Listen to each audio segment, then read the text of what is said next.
Coming up next on Arizona Horizon, Election Day is here. We'll get an overview of how today's in-person vote is going. Also tonight, the latest on a foodborne illness outbreak that includes cases in Arizona. And we'll hear about concerns over an increasing number of people using social media to make medical decisions. Those stories and more next on Arizona Horizon. Arizona Horizon is made possible by contributions from the Friends of Arizona PBS, members of your public television station.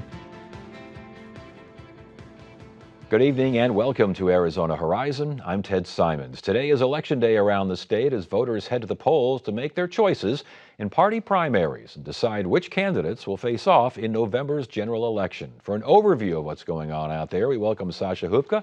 She's a reporter for the election and voting news website VoteBeat. Good to have you here. Thanks for having me. Thanks for making time for us on a very busy. How are things going out there? Any issues reported? It's been a relatively smooth day so far. You know, we've seen a few minor things. We saw some connectivity issues in Maricopa County earlier in the day. Fairly scattered, not things that would impact most voters' experiences, particularly in a lower turnout day like today has been, but definitely saw some of that, that they're going to want to get fixed before the general. And then in the northern part of the state, there's been some storms. So there have been a few, vote centers that had to go into contingency plans and things of that sort. But generally speaking, pretty smooth sailing by Election Day standards. That intermittent connection, I think it's ATT, issues around Maricopa County, again, no big deal, fixed, everything's fine. Were any ballots lost, any votes caught in the mist? Definitely not. This was something that would have impacted their electronic poll books. Those poll books use a VPN connection to connect to the voter registration database. And so my understanding is that there were a number of those poll books that were struggling with connectivity at some of these sites. But this is not something where, voters couldn't vote. Typically, a voting center will have multiple poll books, multiple printers, and multiple tabulators. And so everyone is still able to get through the process. It just means that that polling site might not be able to operate at full capacity if they're having a little bit of a glitch with some of those machines. And a glitch means they're back at full capacity relatively soon. Yes, I think that, the county was saying they were getting this issue in hand by midday. I was also sort of starting to hear that from some poll workers. Federal election monitors, Maricopa County, Pima County, and Apache County, right? Yes. What are they doing? What are they looking at? Well, federal election monitors are pretty normal here in Arizona. Every election I've ever covered in this state, and I've covered a few, has had some type of federal election monitor on site. But I think the way that the administration has gone about sort of announcing their presence is maybe a little unusual. Typically these are people who they come, you don't really hear a whole lot about them. They're there just to sort of observe, make sure nobody's civil rights are being violated at the polls. This time around, there was definitely more of a tone in the announcement of, well, we're here to make sure that non-citizens aren't voting, which we know is incredibly rare. Yeah, I was going to say, because federal election monitors, nothing new, but it seemed like it was a little emphasized this go-around. Definitely, and I think that we've seen a lot of that type of rhetoric coming from the administration when it comes to elections and voting policy. And that's something that I'll definitely be tracking going into November to see how does that play out. Is this all rhetoric or does this become something on the ground in November? Interesting, something to watch there. You referred to turnout earlier. What are we thinking here? It always seems like it's between 20 and 30% or something along those lines. Is that what you're looking at? So typically you're looking at, usually in Arizona about 30 to 36% or so in the last few midterm primary cycles. That's sort of what we've seen. This is looking like a lower turnout year for sure. You had slower early ballot returns leading up to Election Day, and now on Election Day, we're sort of seeing a pretty slow stream of voters. I think it's worth noting, though, this is going to get compared a lot to 2022. And 2022, it's worth noting, did have record-breaking voter turnout for a primary in a midterm year. So worth keeping that in mind. That said, I think it's fair to say that turnout lower than expected. The earlier voters who, for whatever reason, don't send their early voting ballots in early and take them to the ballot places, are we seeing a lot of that? What are you hearing? Because election officials hate that. So that's something that we never really know until the night of, and I have to admit some guilt here because I was one of those voters today. I took my early ballot in to drop it off because I wanted to see, what was going on in the voting centers. I think the one thing I am finding really interesting, though, that I do sort of already have a sense of, is that a lot of voters are choosing when they come into these voting centers to use a new voting option that allows them to verify using their ID, their mail ballot, and then bypass signature verification. This is a brand new thing. It was very unclear, prior to this election, because it's the first test of it, how many people were going to use this. And I still can't give you an exact number. But what I can tell you is that I've been hearing all day long from poll workers, from voters, that voters are really liking this. In fact, in Pima County, the elections director was telling me this morning that in the first hour of voting, they had about 160 people use this. That's about 20% of the people who had voted in that first hour. I wouldn't expect Pima County to be the one cheering this the loudest, but apparently so, huh? You wouldn't. Yeah. So let's go over to Mojave County. I think you wrote about something along the lines of new ballot paper being used. What's that all about? Yeah, so Mojave County has a really interesting story playing out. They are the first in the state and also in the country to try out this new ballot paper called Ballot Guard. It features a bunch of different embedded security measures, things like watermarks and, certain microprint embedded into the ballot, things that essentially are designed to ensure the veracity of the ballot. And this is a paper that stems almost entirely from election conspiracies that we saw following the 2020 presidential race.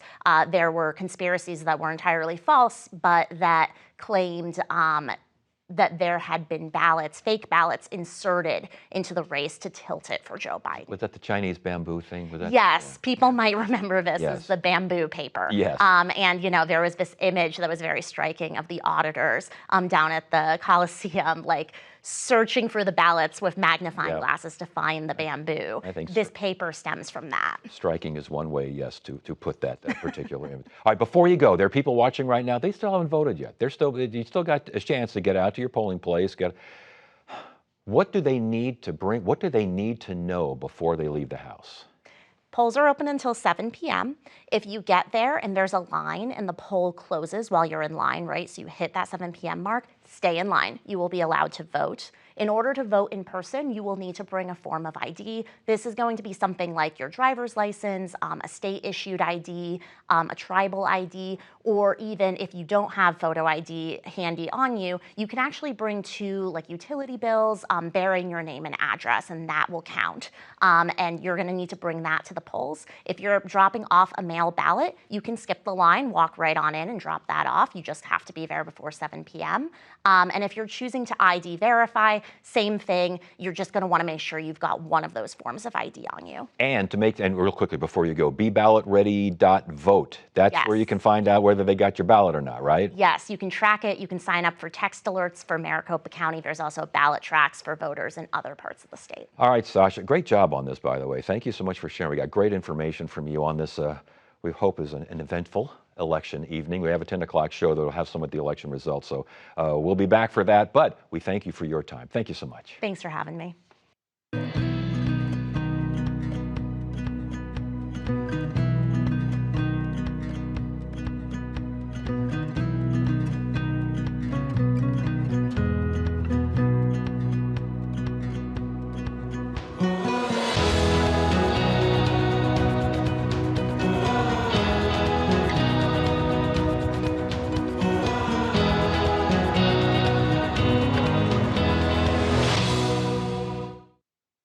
When you support Arizona PBS, you plant a seed. Seeds that provide educational outreach in our community. Seeds that put our digital resources to work. Seeds that foster the trusted news coverage you expect from PBS. And seeds that continue the amazing PBS programs you love. But our garden can't keep growing without your support. Visit our website to see all the ways you can help our garden grow. Plant a seed with Arizona PBS today. Magician's assistant cut off in her prime. Oh, what a dreadful accident. I'm afraid your guillotine was deliberately sabotaged. I didn't set up the guillotine last night. Keep your eye on the contortionist, Dot. You took her beads. Yes, I did. They were covered in her blood. Sid and Sarah are definitely up to something. This was no accident. The best trick is the one you least expect. Saturday night at 9 on Arizona PBS.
Thousands of people around the country have been infected by a current outbreak of an intestinal illness caused by the parasite Cyclospora. A handful of cases have been reported in Arizona, although we're not sure about that. We're going to check on that. Health officials continue to try to find out how the outbreak got started and how to stop it as quickly as possible. Joining us now is Will Humble. He's the executive director of the Arizona Public Health Association. Will, thanks for joining us. Your tie is full of what? These are foodborne illnesses, right? Those are foodborne? Yeah. Is Cyclospora in there? Sadly, no. Wow. So we've got breaking news here. The virus is not on your tie. All right. What is cyclosporiasis? What is Cyclospora? What are we talking about? Yeah, so it's a foodborne illness, mostly. Sometimes it's waterborne, but almost always foodborne. And it's a parasite, so it's not a bacteria like Salmonella, Shigella, like these. Yes. It's an actual parasite. So it's a higher form of life, I guess you could say. Parasites are they're called eukaryotes versus bacteria, which is prokaryotes. Are they strong? If they're stronger, does that mean they spread quicker or the symptoms are worse? They're harder to get rid of. And so you have to use a special kind of antiparasitic for treatment. So a regular antibiotic that you would use for a bacteria wouldn't work on this parasite. It's a sulfa kind of drug. So it's treatable, and it's actually a really old drug, but it's treatable. All right, symptoms for this particular outbreak. What are you looking at? Well, I think it's gathering so much attention because people describe it as producing, explosive diarrhea. Yeah. So it causes really those kinds of symptoms. And if you don't treat it, it can be cyclical. So you think you're getting better, and then you're not. It comes back again and again in waves. Whereas things like Salmonella, other foodborne illnesses, really you have a really bad bout of it, you recover, and it doesn't come back. So because it's a parasite, it can recover itself and come back if you don't treat it. Does exposure always mean illness? Not always, but it often does. So often enough. Often enough, right. Now, in Arizona, we've got cases of this thing flying around here, but Right. are these cases related to what we're seeing around the country? There's no evidence that I could, right before the show I checked, there's no evidence right now that any of the 13, and we only have 13 cases so far in Arizona, and 3 were travel cases where people came from other countries on vacation and came back and had it. So there are thousands of cases in the Midwest, Ohio, Indiana, Michigan, West Virginia. So those are the cases that are linked to what viewers probably remember hearing about, which is the Taylor Farms, iceberg lettuce link that went into Taco Bell, tacos and whatever it is that people eat with that in the Taco Bell. So that was the link. Okay, that was the link originally, initially, but now the FDA is saying, hold. It's still, Ted, it's still the link. Well, why is the FDA apologizing then? I don't know what happened behind the scenes, but the bottom line is, like, those county health departments in the Midwest did these illness investigations. They asked all these patients, like, what food did you eat going back 2 weeks? That epidemiological link all pointed back to the Taco Bell iceberg lettuce. Now, what people have heard recently is that, oh, we found it in the lettuce itself, and then, they said, oh, no, it was a false positive. But that's just finding it in the lettuce. The fact of the matter is all the epidemiology is pointing to the same thing, which is the iceberg lettuce that was sold to Taco Bell that went into those meats, that went into those foods in the Midwest. So the Taylor Farms thing it's still alive, so to speak, parasitically speaking. Right. So the investigation is not back to square one. And one of the No, not at all. Yeah, no, we wanted to get you in here because especially for this idea, and you kind of referred to it earlier about, what needs to be done and to narrow things down. But the investigative process, what's involved here? Foodborne illness investigations are really hard to do. Think about what has to happen. A patient has to get a diarrhea illness like this, for example. They come into their doctor, Dr. Lavecchio's next. They might go to somebody like that. They might take a stool sample, send that to the laboratory. It takes a couple days to get it back from the lab. Then the doctor can treat that patient because they know what it is, but that data goes to the county health departments who then interview that patient and say, what did you eat in the last 2 weeks? And every patient that gets sick like that, they do similar interviews, usually over the phone. And so then you have to piece all that information together and say, what do all these people have in common?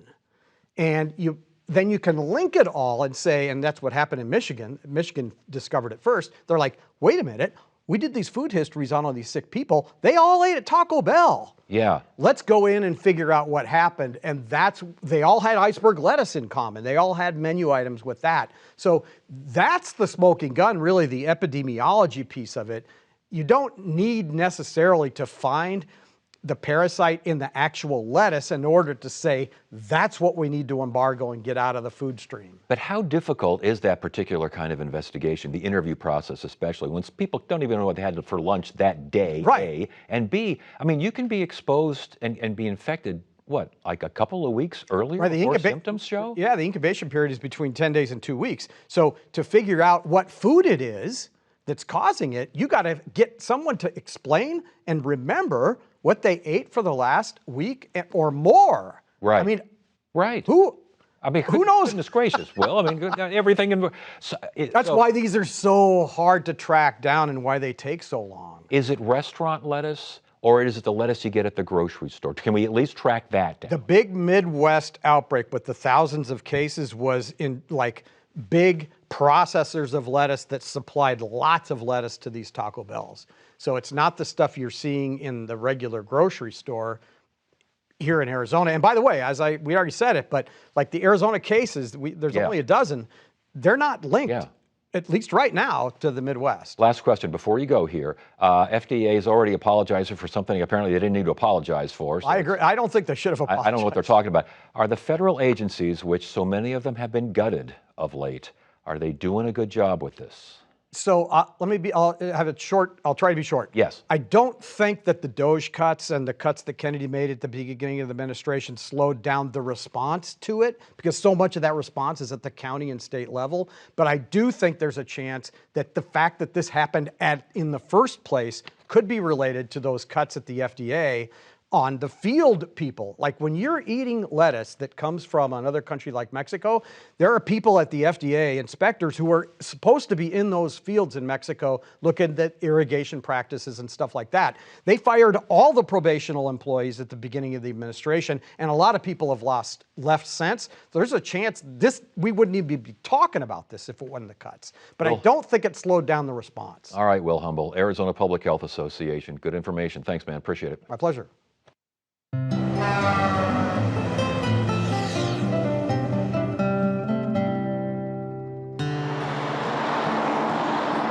Climb east along US 60, approximately 55 miles from Phoenix, and you'll come to a marker for Picket Post Mountain. Early Mexican residents called it Tordillo Mountain after small birds in the area. In 1870, the soldiers of Indian fighter General George Stoneman renamed it Picket Post Mountain for the sentinels they posted here high above infantry camp established at its base. Within 8 years, a town of 2,000 called Picket Post, later Pinal City, sprang up to work the Silver King mine, Arizona's richest silver strike, before it petered out.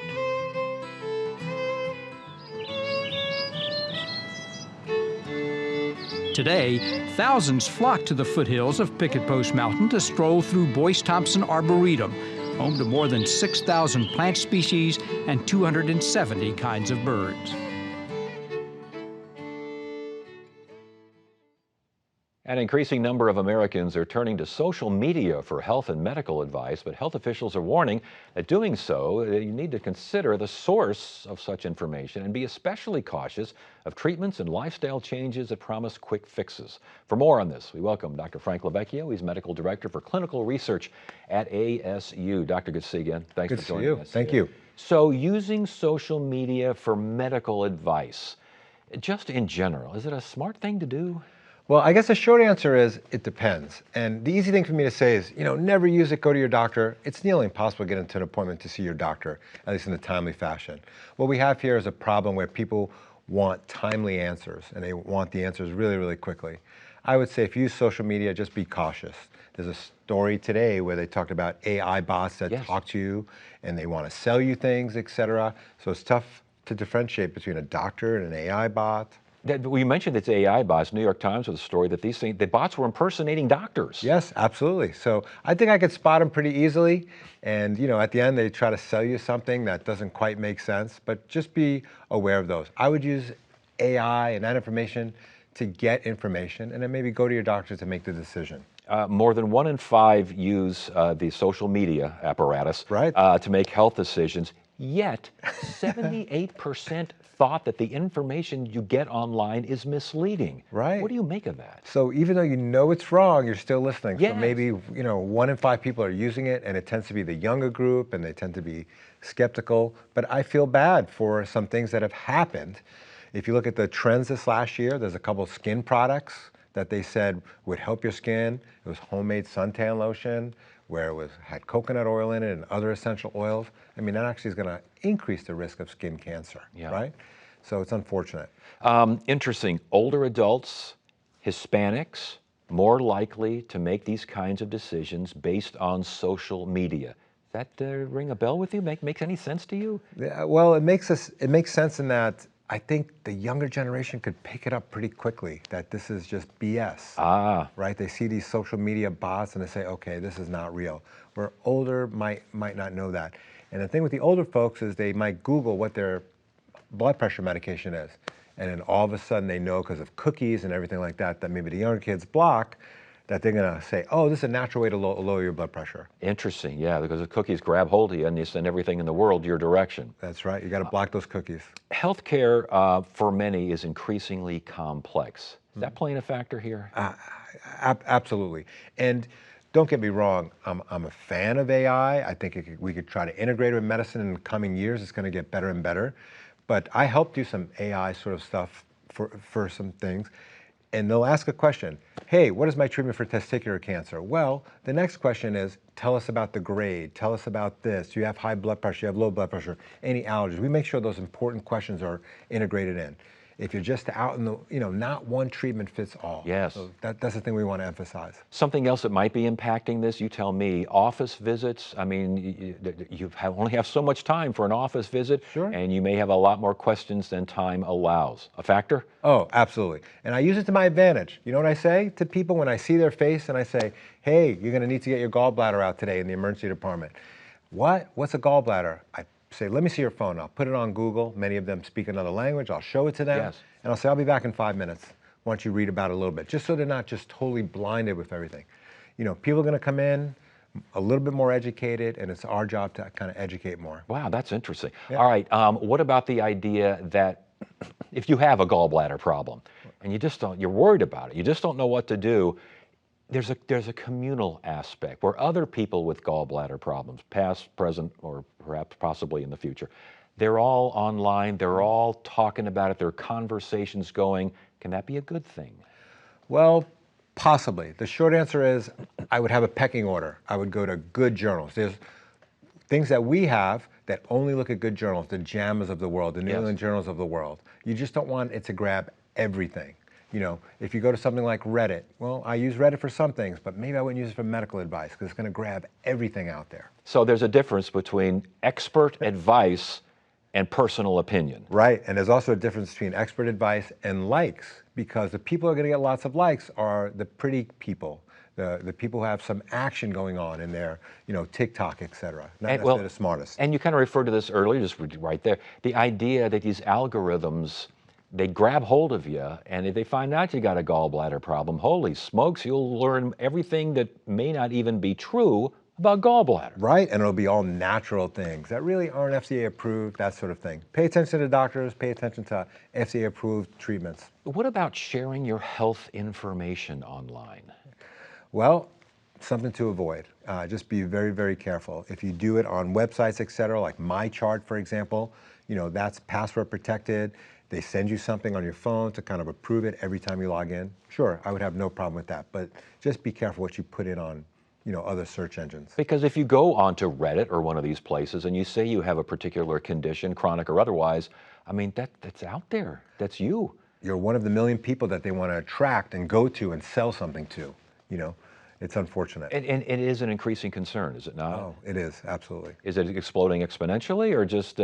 Absolutely. It is uncommon for somebody not to We used to say consult Dr. Google, now it's consult Dr. AI, ChatGPT. Consult ChatGPT before they come in.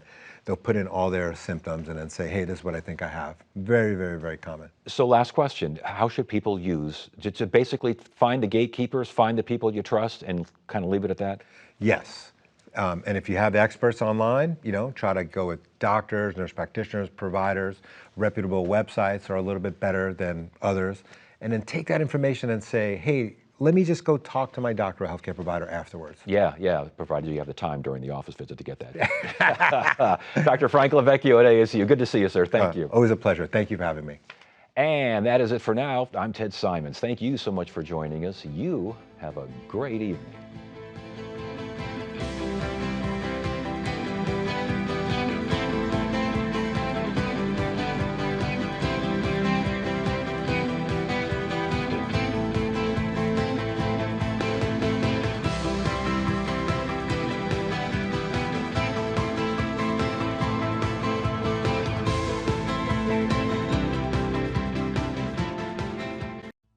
I like to think that at Arizona Horizon we are unique in the way that we present